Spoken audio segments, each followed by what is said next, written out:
ஆனா வர்றாங்க, சாப்பாடு போடுறாங்க. இந்த கட்சிக்காரங்க அந்த கட்சிக்காரங்க எல்லா கட்சிக்காரங்களும் வராங்க.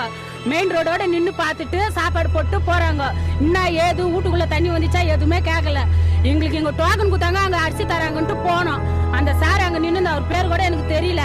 அவங்க போய் கேட்டதுக்கு எங்க வீட்டாண்டெல்லாம் தண்ணி வந்தது சார், அம்பேத்கர் நகர்ல வந்து கொஞ்சம் பாருங்கன்னு சொன்னதுக்கு வந்தாரு. வந்து வீடு வீடா இப்ப பாத்துட்டு எப்படிமா அந்த குழந்தைங்களை வச்சு இவ்வளவு தண்ணியில இருக்கிறீங்கன்றாங்க. வேற யாரும் வந்து வீட்டுக்குள்ள இது வரைக்கும் பாக்கல. இந்த சார் மட்டும் தான் வந்து வீட்டுக்குள்ள பார்த்தாரு. சேக்காடு தண்ணி உள்ள வந்து வாங்க சார்னா காரை மெயின்ல விட்டுட்டு உள்ள வர்றாரு. அவ்வளவு சேத்துல வந்தாரு காலோட வந்து வீடு வீடா பாத்துட்டு எல்லாரும் வீட்டையும் இப்ப பாத்துட்டு வந்தாரு. அவ்வளவு தண்ணியில எப்படிமா குழந்தைங்களை வச்சு இருக்கிறீங்கன்றாரு. வராங்க இங்க மெயின் ரோட்ல நின்று பாத்துட்டு போனா அப்புறம் ஓட்டுக்கு மட்டும் வரீங்கல்ல, இந்த இதுக்கு போட